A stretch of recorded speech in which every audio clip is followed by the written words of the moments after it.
ওই লুটেরা দস্যুর হাত থেকে আমার জন্মভূমির মাটিকে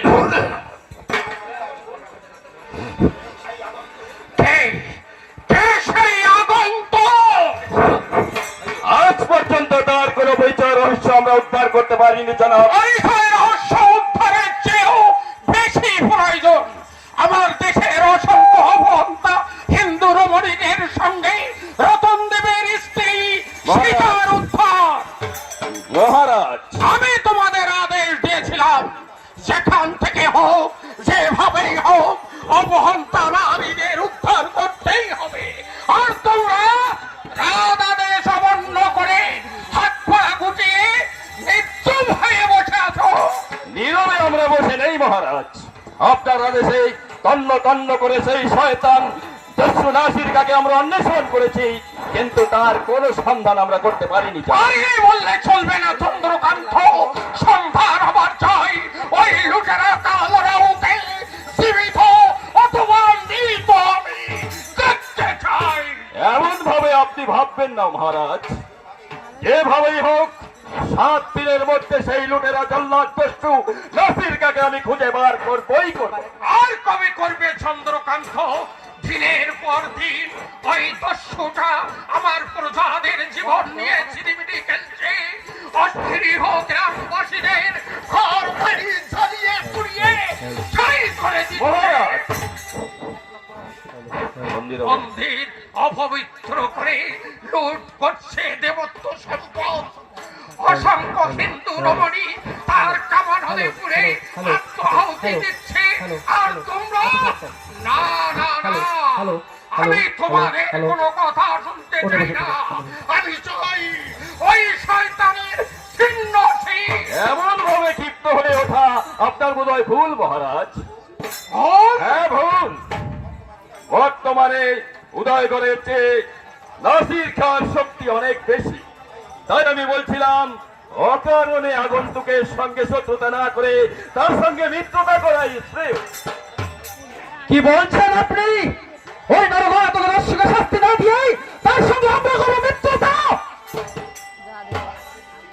তাহলে উদয়গড় নিশ্চিহ্ন হয়ে যাবে। চন্দ্রকান্ত, তবু আমরা অবশ্যতা স্বীকার করবো না মহারাজ।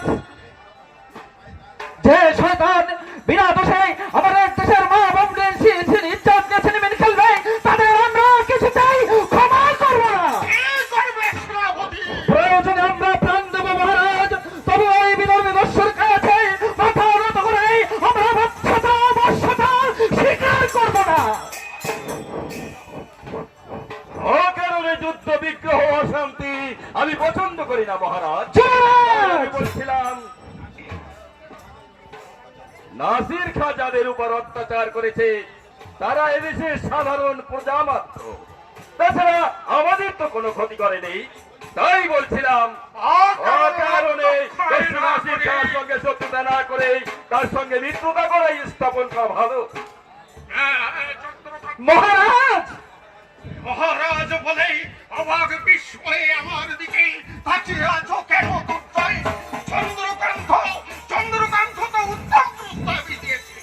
সত্যি তো, অকারণে যুদ্ধ বিগ্রহ অশান্তি করে কি লাভ? হ্যাঁ হ্যাঁ, আজ যারা অত্যাচারে জর্জরিত নিপীড়িত সর্বহারা তারা আমার কে? হ্যাঁ হ্যাঁ, তুমি ঠিকই বলেছ চন্দ্রকান্ত। তুমি রাজা উদয় নারায়ণের উপযুক্ত ভ্রাতুষ্পুত্রের মতো কথা বলে। এ কি বলছেন আপনি মহারাজ? মহারাজ ঠিকই বলেছেন মূর্খ সেনাপতি। এসব সূক্ষ্ম রাজনীতি তোমার মোটা মাথায় ঢুকবে না। যাও, অস্ত্র ত্যাগ করে লাঙল নিয়ে মাঠে গিয়ে চাষ করো। এসব রাজনীতি তোমার মাথায় ঢুকবে না। যাও, চুপচাপ দাঁড়িয়ে না থেকে আমার উপযুক্ত ভ্রাতুর পুত্রের জন্য ওই নাচমহলটা পরিষ্কার করে গোটা ভয়ান সুন্দরী রাজনর্ত দিয়ে নাও। মহারাজ, আপনি আমাকে অপমান করছেন মহারাজ। পিতা তো তোমাকে শুধু অপমান করেছে, আমি হলে তোমার মাথা মুড়িয়ে ঘোল ঢেলে গাধার পিঠে চড়িয়ে তা পুরুষের সম্মানে ভূষিত করে অভ্যাস করা যাবে। দাদা, নারী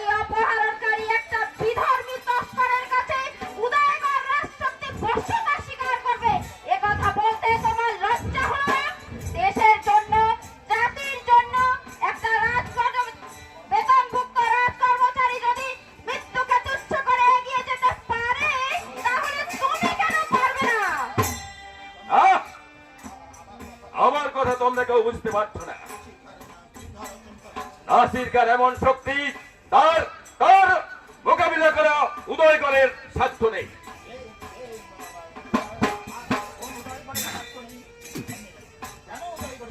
কেন উদয়গড়ের শাস্ত্র নেই? নন্দিনী, হ্যাঁ পিতা, প্রয়োজনে দেশের আবার বৃদ্ধা বনিতার মুখে হাসি ফুটিয়ে তুলতে আমরা হাসতে হাসতে প্রাণ দেব, তবু রাজবংশের অমর্যাদা আমরা হতে দেব না। নন্দিনী, মৃত্যু তোমার কাছে আদরের হতে পারে নন্দিনী, কিন্তু সবার কাছে নয়। তাই যদি হতো তাহলে ওই নাজির খান নামক সামান্য এক লুটেরা দস্যু দিনের পর দিন এই দেশের মাটিতে লুট জখম খুন চালিয়ে যেতে পারত না। মহারাজ, পরে পরে দুর্জয় সেই দিনের কথা, সেদিন তোমার কর্মক্ষমতায় মুগ্ধ হয়ে আমি তোমাকে সৈনিক থেকে সৈন্য অধ্যক্ষের পদ প্রদান করেছিলাম। আজ সেই ক্ষমতার পরিচয় দিতে সিংহের মতো গর্জন করে ওঠো। আপনার আদেশ শিরোধার্য মহারাজ। আমি এই মুহূর্তে ছুটে যাব শ্মশান নেই, যেখানে শয়তান নাসির খাঁ তার দরবার নিয়ে আত্মগোপন করে থাকুক না কেন, তাকে আমি খুঁজে বের করবই করব, খুঁজে বের করবই করব। জাতির ভেদ বা বৈষম্য ভুলে দেশ মায়ের সন্তানের মতো তোমার কর্তব্য পালন করে এই ওই শয়তানের বক্ষ রক্তে রাঙিয়ে দাও ভারত মায়ের পবিত্র মাটি, পবিত্র মাটি। তাই হবে মহারাজ, তাই হবে। আপনার আদেশে আমি শ্মশানে ছুটে যাব, যেখানে সেই শয়তানদের দল থাকুক না কেন, তাদের আমি ক্ষমা করব না। আমার জীবন দিয়ে তাদের আমি এই দুনিয়া থেকে মুছে দেব, মুছে দেব। সেনাপতি, হ্যাঁ রাজকন্যা, হ্যাঁ, এ আমার প্রতিজ্ঞা, এ আমার দৃঢ় প্রতিজ্ঞা। যেখানে আমার মা ভগ্নীর সম্ভ্রম বিপন্ন হতে চলেছে, তাদের আমি কিছুতেই ক্ষমা করবো না রাজকন্যা, তাদের আমি কিছুতেই ক্ষমা করবো না, ক্ষমা করবো না। আমার নাসির খাঁ তোমাদের করবে না, দুর্মতি সেনাপতি। আমি বেশ বুঝতে পারছি তোমাদের এই দুর্বৃত্ততার জন্যই উদয়গড় ধ্বংস হবে, কি বলছো দাদা? উদয়গড়? ধ্বংস হবে। আর সেই ধ্বংসের সমান তৈরি হবে ওই নির্বুদ্ধি সম্পন্ন সেনাপতি দুর্জয়ের হাতে। দাদা, আমি বুঝতে পারছি না, আমি কি এ রাজ্যের কেউ নই? আমার কথা জ্যাঠামশাই কানে অত দূরের কথা, রাজ্যের শুভাশুভ বিচার করে কিছু বললেই তিনি আমাকে অপমান করেন। দাদা, আমি এ রাজ্যের ভাবি ভাগ্য বিধাতা, অথচ আমার থেকে মহারাজ দুর্জয়কে বেশি ভালোবাসেন। তাকে তিনি আমার চাইতেও বেশি ভালোবাসেন, কিন্তু কেন? আমি কি ভালোবাসা পেতে পারি না? ভালোবাসা কেউ কাউকে দেয় না দাদা, ভালোবাসা দিয়ে ভালোবাসা আদায় করে নিতে হয়। তুমি কতটুকু দেশের জন্য চিন্তা করো, দিন রাত তো শুধু মদ আর মেয়ে মানুষ নিয়েই ব্যস্ত থাকো। নন্দে, এ দেশের ভাবি দিনের যে ভাগ্য বিধাতা, তার কি দেশের প্রতি প্রজাদের প্রতি এই কর্তব্য? নন্দিনী, প্রাণের ভয় তুমি রাজবংশের মান মর্যাদা নাসির খাঁ নামক এক লুটেরা দস্যুর কাছে ঝিলিয়ে দিতে চাও। পরাজয় স্বীকার করে দেশের মা ভগ্নীর সম্ভ্রম বিধর্মীকে উপঢৌকন দিতে চাও। আর সেনাপতি দুর্জয় বেতনভুক্ত রাজ কর্মচারী হয়ে রাজন্যের ঋণ পরিশোধ করতে নিজের জীবন তুচ্ছ করে মরণ সংগ্রামে ঝাঁপিয়ে পড়তে চায়। নন্দিনী, একটা সামান্য রাজ কর্মচারী যদি দেশবাসীর সম্মান রক্ষার্থে নিজের জীবন তুচ্ছ করে অস্ত্র ধরতে পারে, তাহলে তুমি কেন পারবে না দাদা? আমি মানে জেগে ওঠো দাদা, জেগে ওঠো। যারা তোমার দেশের মাটিতে দাঁড়িয়ে তোমার দেশের সর্বনাশের হাত বাড়িয়েছে, তাদের তুমি ক্ষমা করো না। ওই লুটেরা শয়তান নাসির খাঁর বুকে আঘাত এনে বুঝিয়ে দাও, উদয়গড় রাজশক্তি ঘুমিয়ে আনে, ঘুমিয়ে আনে। উদয়গড়ের রাজশক্তি ঘুমিয়ে থাকলেও যুবরাজ চন্দ্রকান্ত ঘুমিয়ে নেই। নন্দিনী, পিতা কবি কোন সময় পিতা আমাকে রাজসিংহাসন দেবে সেই আশাতে বসে থাকার মতো মূর্খ আমি নই। আমার মধ্যে আছে শক্তি, মাথায় আছে বুদ্ধি। এই দুই শক্তিকে একত্রিত করে রাজবংশের বুকে চলবো আমি চরম আঘাত। আরে আছে তো আচ্ছা রোল রয়েছে না আমি তো বলছি তোরা চন্দ্রকান্ত ঘুমিয়ে নেই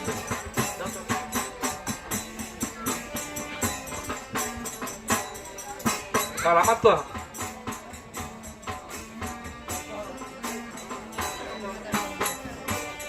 তোমার আর চন্দ্রকান্ত ঘুমিয়ে নেই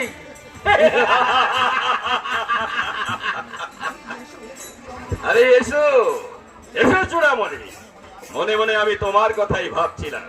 ভাববার কোনো কারণ নেই যুবরাজ, কথায় আছে যে খায় চিনি তাকে যুগাই চিন্তা করি। তা যা বলেছ চূড়ামণি ঠাকুর, যাকে বাধ্য সব প্রসঙ্গ যে জন্য ডেকে পাঠিয়েছি সেই কথাটা বলি। বলতে হবে না যুবরাজ, আমি সব জানি। জানো? হ্যাঁ জানি, না জানলে চলবে কি করে? সব চূড়ামণি বলে কথা, সমাজ সংসার সব কথাই আমার জানতে হবে। চূড়ামণি ঠাকুর, আরে চূড়ামণি ঠাকুর থাকতে তোমার কোনো চিন্তা নেই যুবরাজ। যেমন ভাবে তোমাকে এই মন্ত্র দিচ্ছি তেমন ভাবে এগিয়ে যাও, ভবিষ্যতে তোমারই লাভ হবে। লাভের অঙ্ক কষতেই তো তোমাকে আমি আমার ডান হাত করেছি চূড়ামণি। লাভের 16 আনাই আমাকে আদায় করে নিতে হবে। আমি এ রাজ্যের ভাবি অধীশ্বর, অথচ আমাকে উপেক্ষা করে ওই সেনাপতি দুর্জয়কে নিয়ে এত মাতামাতি। না, এ হীনতা আমি কিছুতেই সহ্য করব না চূড়ামণি। নয় যুবরাজ, করা উচিত নয়। হাজার হলেও তুমি যখন এই রাজ্যের প্রকৃত উত্তরাধিকারী, তখন এসব সহ্য করা কাপুরুষের পরিচয়। চূড়ামণি, তাই প্রকৃত রাজপুরুষের মতো তোমাকে এগিয়ে যেতে হবে। এ রাজ্যের সিংহাসন, যে রাজ্যের সিংহাসন যখন তোমার, ভালো মন্দ বিচার তুমি করবে। ভালো মন্দ চিন্তা করেই তো মহারাজকে আমি বলেছি নাসির খাঁর সঙ্গে শত্রুতা করে কোনো লাভ নেই, বরং তার সঙ্গে মিত্রতা স্থাপন করুন। তাতে কি বললে রাজা? শুধু রাজা কেন, রাজকুমারী, সেনাপতি সবাই আমাকে এ অপমান আমি কিছুতেই সহ্য করবো না। কি করবে তুমি যুবরাজ? আগুন জ্বালাবো, আগুন! আগুন! রতনদেব 10 জন সৈনিক নিয়ে ছুটে গেছে সীতাকে উদ্ধার করতে। সেনাপতি দুর্জয় প্রস্তুত হচ্ছেই নাসির খাঁকে শাস্তি দিতে। এই সুযোগে আমরা নাসির খাঁর সঙ্গে হাত মিলিয়ে দেশের বুকে জ্বালাবো হিন্দু সমাজ সংস্কারের আগুন। এই সেই আগুনে উদয় নারায়ণ হিতাহিত জ্ঞান শূন্য হয়েই যখন পথ খুঁজে পাবে না, তুমি তখন নাসির খাঁর সাহায্যে চূড়ামণি,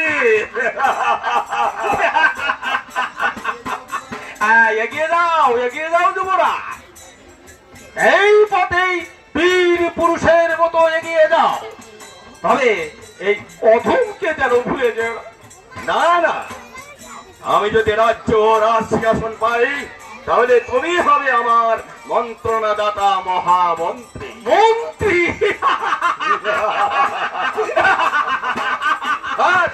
মন্ত্রী শুনি আমার রক্তদালুর রক্ত যেমন গরম খেজুরের মতো টপক টপক করে ফুটছে। আমি যেদিন তোমার মন্ত্রী হব, চুপ চুপ। মনে রেখো চূড়ামণি, দেওয়ালেরও কান আছে। এই কথা আগে থেকে ফাঁস হয়ে গেলে তো ঘাড়ে মাথা থাকবে না। ঘরে আছি তো নিজেই হাত দিয়ে দেখো। না না ঠিক আছে। আসলে কি জানো যুবরাজ, আনন্দে আমি যাকে মাথা যখন ঠিক আছে তখন এত শীঘ্রই ঘাট থেকে মাথাটা যাতে না যায় সেই ব্যবস্থাই করছি চূড়ামণি। আর আর সেই আগুনে দগ্ধ হয়ে যেসব নারীরা পতিতা থাকবে তাদের আমি বুকে জড়িয়ে ধরে বলবো, লজ্জা কেন লজ্জাবতী। তোমার লজ্জা ভাঙবে, এই লজ্জা অরুণ চক্রবর্তী। তুমি ভাঙবে পতিতা হিন্দু নারীদের লজ্জা, আর আমি ভাঙব রাজা উদয় নারায়ণের আত্মগরিমা। আমাকে অপমান করার একদিন সুদে আসলে উসুল করে বুঝিয়ে দেব আমি যুবরাজ চন্দ্রকান্ত।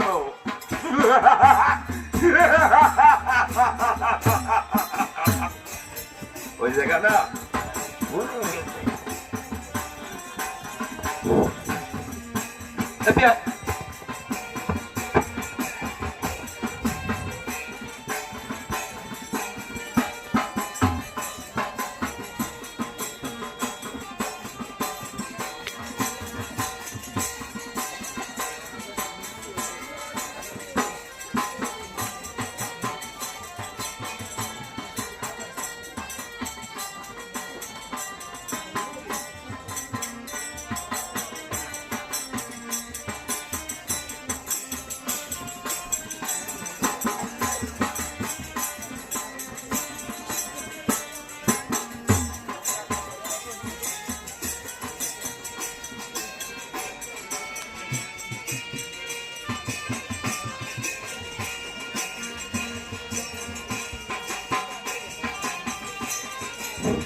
লাল হয়ে গেছে অসংখ্য দুশ্মনের কলিজার খুনে, উদয়গড়ের জমিন লালে লাল হয়ে গেছে। ভাই হাতের হাতিয়ার লাল খুনের নেশায় মত্ত হয়ে ওঠে।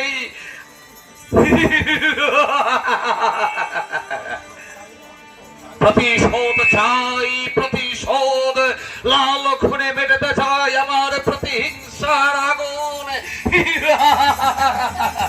তার আগে আমার খুনে এই সবুজ জমিন রাঙিয়ে দাও নাসির। রোশেনারা, আর আমি তোমার এই নারকীয় বিবশতা চোখের সামনে চুপচাপ দেখতে পাচ্ছি না। এবার তুমি ক্ষান্ত হও নাসির, এবার তুমি ক্ষান্ত। नहीं कभी नहीं। আমার অনুরোধ, আমি তোমার পায়ে ধরে বলছি, অনেক হয়েছে, এবার তুমি থামো। এভাবে আর তুমি পেনশন সেজো না। পা ছেড়ে দাও বেগম, পা ছেড়ে দাও। রোশেনারা, আমি তো বেইনসার হয়ে দুনিয়ার জমিনে পয়দা হইনি, তবে কেন আজ আমি বেইনসার এই কথা আর কেউ না জানলো তুমি তো জানো বেগম। জানি, আমি জানি বলেই তো নিজেকে ঠিক রাখতে পারছি না। নিজের কথা না ভেবে যে মানুষটা পরের দুঃখে কাঁদত, অপরের বিপদে নিজের জান তুচ্ছ করে ঝাঁপিয়ে পড়ত, সেই মানুষটা না না, আমি আর তোমাকে এভাবে খুনের হলে খেলতে দেব না। আমি তোমাকে অনুরোধ করছি। তোমার অনুরোধ আমার পক্ষে রাখা সম্ভব নয় রোশেনারা। সত্যি সত্যি কি তুমি উদয়গড়কে কবর ভূমিতে পরিণত করবে? জরুর আমি বাধা দেব না। বেগম। আর আমি তোমাকে দুটাগের গাঢ় অন্ধকারে নামতে দেব না।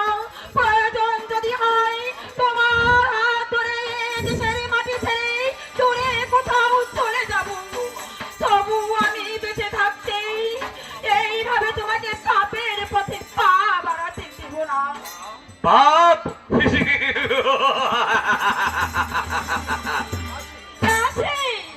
হাসালাই রোশেনারা, তা সত্যি তুমি আমাকে হাসালে, যারা আমাকে এই পাপের পথে নামতে বাধ্য করেছে, যাদের অত্যাচারে অতিষ্ঠ হয়ে আজ আমি দস্যুর আশির খা সেরেছি। পাপ বেশ দোজাগ এর ভাই দেখিয়ে আর আমরা কেউ আটকে রাখতে পারবে না। জোসেনারা কেউ আমাকে দমিয়ে রাখতে পারবে না। আমার শেষ অনুরোধ, অনুরোধ, হ্যাঁ, সেটাকে তুমি মুক্তি দাও। সীতার মুক্তি? তা থেকে বন্দিনী সীতা বিদর্মী শিবিরে একটু দানা পানীয় মুখে তুলে নি, ওর বুক ফাটা কান্না আর আখের পানি নাসির খার বেগমের দিলের দরজায় আঘাত করছে। তাই বলছে অসম্ভব, সীতাকে আমি কিছুতেই মুক্তি দিতে পারবো না। ওই শয়তানি আমার জিন্দগি বরবাদ করে দিয়েছে। এত বড় দুশ্মনকে হাতের মুঠোয় পেয়েও না না না না। যাও বেগম, শিবিরে যাও। না, আমি কিছুতেই যাব না। তোমার জীবনে এই রোশনারা থাকতে তুমি সীতার সর্বনাশ করতে পারবে না। রোশনারা সব ভুলে শুধু একটা কথা চিন্তা করো, সীতাও নারী আর আমিও নারী। শুধু তাই নয়, ও যেমন এক সন্তানের মা, আমিও তো তোমার সন্তানের মা হতে চলেছি নাসি। তাই তাই তোমার কাছে আমার একটা আর্জি। তা হতে পারে না রোশনারা, তা হতে পারে না। ও যেমন আমাকে দোজাগের পথে নামতে বাধ্য করেছে, আমিও তেমনি ওকে দোজাগের পথে পাঠিয়ে দেব। তাহলে তুমিও শুনে রাখো নাসির, নারী হয়ে নারীর চোখের জল মুছাতেই, মাতৃত্বের কলঙ্ক রক্ষা করতেন, অত্যাচারী শাসনের বিরুদ্ধে রুখে দাঁড়াই অপরাধের ওর সর্বনাশ আমি করতে দেব না। আমার জবানের রাখতে যদি দরকার হয়, আমি তোমার বিরুদ্ধে আচরণ করে মরবো, তবু আমি সেটাকে বাঁচাবোই বাঁচাবো। আর নাসির খাঁর হাত থেকে দুনিয়ার কোনো তাগদ নেই যে তাকে বাঁচায়। याद रखो রোশনারা, এই আমার মেরা কসম, এই মেরা জিন্দগি কা কসম। নাসির, তুমি কি আমাকে? না না, আমি আর তোমাকে বাধা দেব না।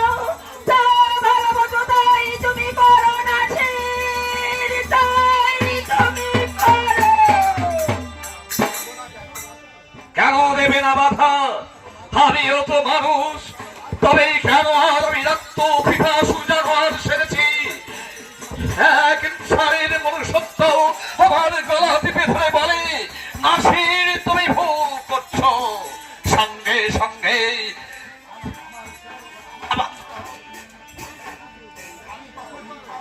আমি তখন ইনসান থেকে বেইনসান হয়ে যাই, মানুষ থেকে সাজি জানোয়ার।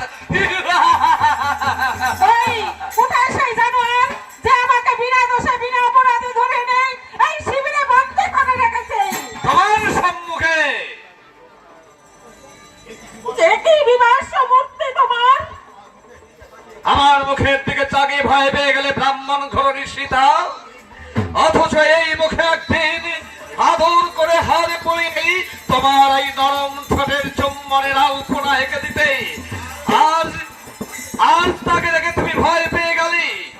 তার মানে এখনো মানে জিজ্ঞাসা করছো? হাতবার ভালো করেছে দেখো তো, এই অগ্নিদগ্ধ মুখের অন্তরালে যে ছবিটা আত্মগোপন করে আছে, তাকে তুমি চেনো কিনা? অগ্নিদগ্ধ মুখে দাঁড়ালে স্মরণ করো সেটা, স্মরণ করো। আজ থেকে 15 বছর আগের কথা।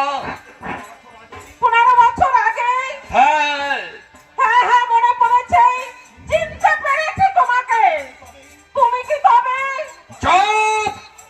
আর বলবে না। ওই পরিচয় আমার জিন্দগিতে পেত। আজ আমার একটাই পরিচয়, আমি নাসির, দর্শন।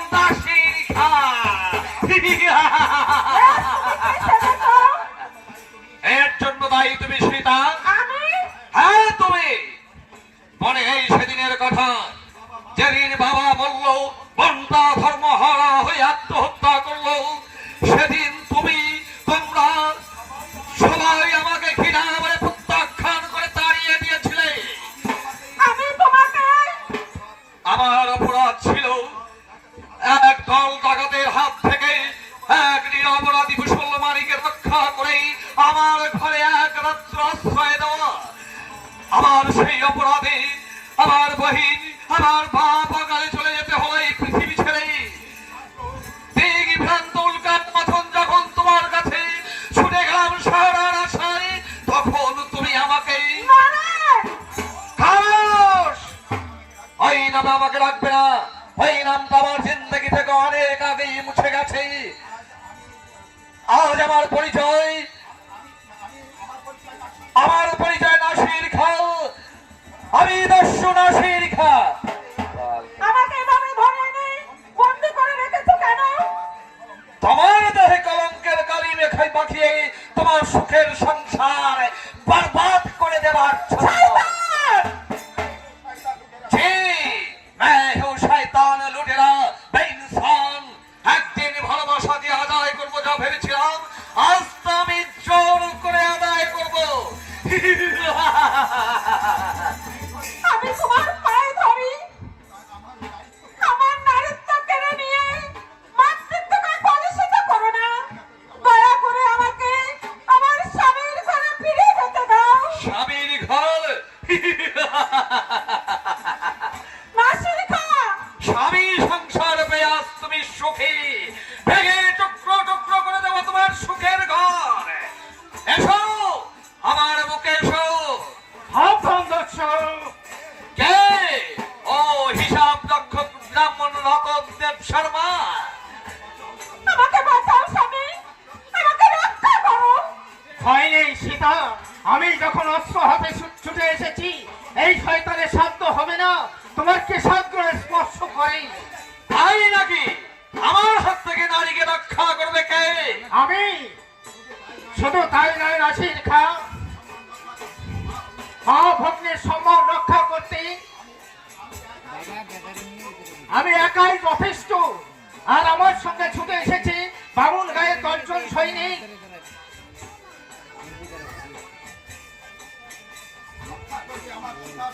রক্ষা করবে সে আমার সীতার সম্মান।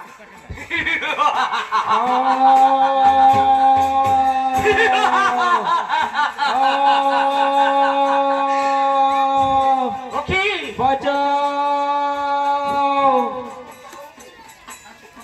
খতম করো আনোয়ার, খতম করো। ঠাকুরের জঙ্গায়ের কত্তক আমাকে খতম করো।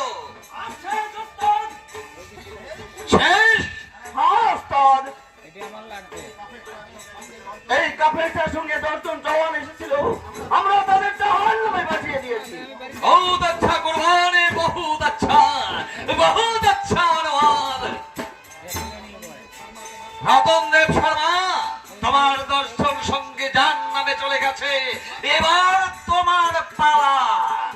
মরতে আমি ভয় পাই না শয়তান, কিন্তু আমি বেঁচে থাকতেই আমার সীতার কোনো কলঙ্ক তোমরা করতে পারবে না।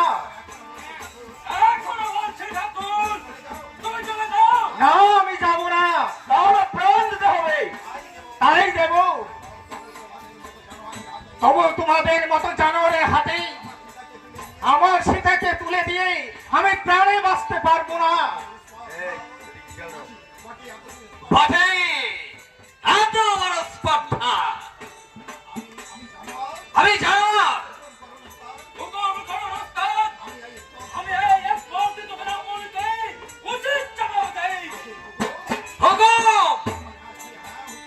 হ্যাঁ হুকুম, যে দুশ্মন আমাদের শিবিরে আতর্কিত হওয়া দিয়ে লাল রেখে দেখায়, তাহলে যোগ্য শাস্তি কুরবানি।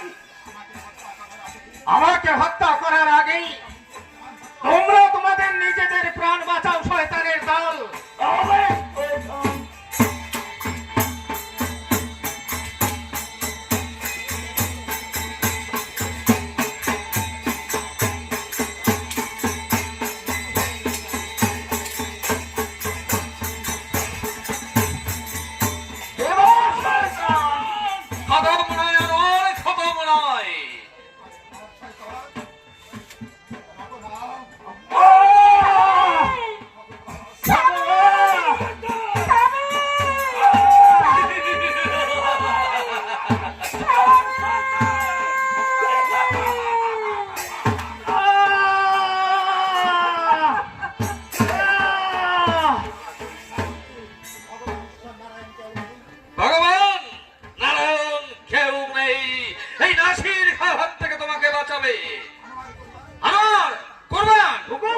জি ওস্তাদ।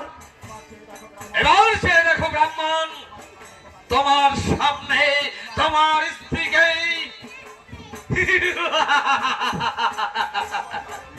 বাঁচাও, কে কোথায় আছো ছুটে এসো, নারীর মান দেশের সম্মান রক্ষা করো।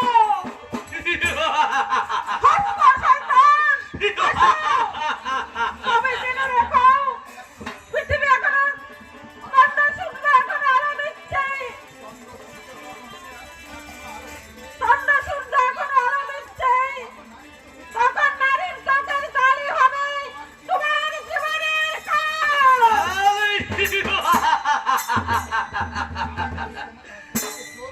আজ আমি তোমাকে জোর করে সাবধান, ওকে ছুটছে আগুন, আগুন, আগুন। তাই তো বলছি, তাই তো বলছি ওকে তুই ছুটতে। ওরে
मेरे कॉल বাতাসে নরে পতঙ্গ তাই অকালে মরে ধর মেরে কল বাতাসে নরে পতঙ্গ তাই অকালে মরে পূর্বে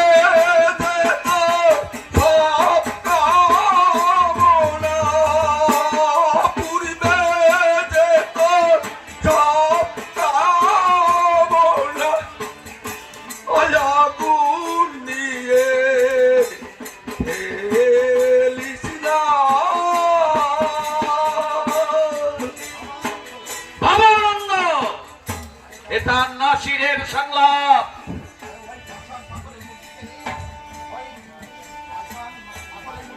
ওই পাথরের মূর্তিতে, পাথর মূর্তির পাথরের বাঁশির কা ভয় করে না। আজ না হলো তুই কাল পাবে না শিরকা। তাই তো তোমার অত্যাচারে আমি সর্বহারা হই। এইভাবে গ্রাম বাংলার পথে প্রান্তরে দেশের যুব শক্তিকে জাগিয়ে তুলছি। এটা নাসির খান সংলাপ। যেদিন যেদিন তারা থাকবে সেদিন আইনি ভবানন্দ ঠাকুরের এই নিশ্চিত বিচারের হাত থেকে তুমি রেহাই পাবে না নাসির খান। তুমি কোনোদিন রেহাই পাবে না। তার আগে তাম দুশ্মনদের খতম করে দেব। সমাজ হিন্দু সমাজকে আমি জ্বালিয়ে পুড়ে ছাই করে দেব। জানো খবর করো যাচ্ছে মালিক, ওই সারা বামুনকে হিন্দুর নিষিদ্ধ মাংস খাইয়ে জিন্দা কবর দিয়ে মুছিয়ে দেব। নাসির খান বিচারে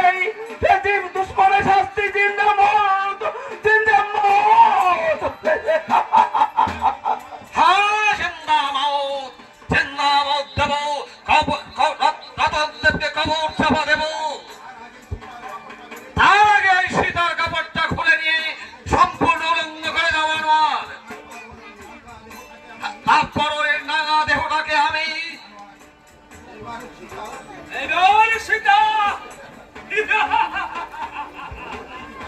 সীতা, তুমি মরো সীতা, তুমি মরো, তবু সতীত্ব বিকিয়ে দিও না।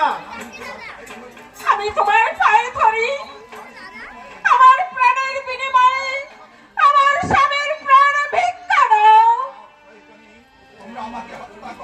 না, তোমরা আমাকে হত্যা করো, জীবন্ত কবর চাপা দাও, কিন্তু তার বিনিময়ে এই সীতাকে তুমি রক্ষা করো। বাহ, বহুত আচ্ছা। এইরকম প্যার, এইরকম মহব্বত যদি আমি পেতাম, তাহলে তো আজ আমি না না না না, এ আমি কি ভাবছি, এখন আমার লক্ষ্য স্বীকার করা। হ্যাঁ, আজ আমি স্বীকার করবো। রতনদেব, আমি তোমার স্ত্রীকে মুক্তি দিতে পারি, মাগার এক শর্তে। শর্ত? ততই তোমার ঘরে আমার হাতিয়ারের প্যাস মেটাতে পারো। আমি প্রস্তুত নাসির খা। তবে তৈয়ার হো যাও মুখকে নিয়ে, এক কোপে তোমার ঠোঁট থেকে মুন্ডটা আমি আলাদা করে দেবো। না, না, তুমি পারো না। আমি বেঁচে থাকতে তা তুমি করতে পারবে না। চাই না এই শাখা সিঁদুরের মর্যাদা, চাই না সতীত্ব। আমি শিষ্যা আমার গায়ের পোশাক খুলে দিয়ে তোমার সামনে দেহটা তুলে ধরছি না সীতা। এ তুমি কি বলছো সীতা? নারীর শ্রেষ্ঠ সম্পদ তুমি এইভাবে এই শয়তানদের পায়ে বিকিয়ে দেবে? কেন দেব না স্বামী? কিভাবে এই নারীর সম্পদ রক্ষা করি? স্বামী যদি আমার জীবন থেকে হারিয়ে যায়, তাহলে কোথায় থাকবে আমার এই শাখা সিঁদুর? তুমি আমাকে বাধা দিও না। নাও নাসির খা, আমাকে তুমি যা খুশি তাই করো, তবু আমার স্বামীকে প্রাণে মেরো না। তোমার স্বামীর প্রাণী তোমার নারীত্ব সীতা, তাই আমি তোমাকে না না না না, তোমার সর্বনাশ করতে আমি পারবো না সীতা। আর ওর রতনদেবকে মুক্ত করে দাও।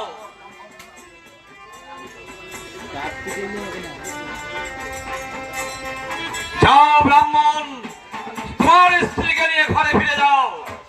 চলো সীতা, আর এক মুহূর্ত এখানে নয়।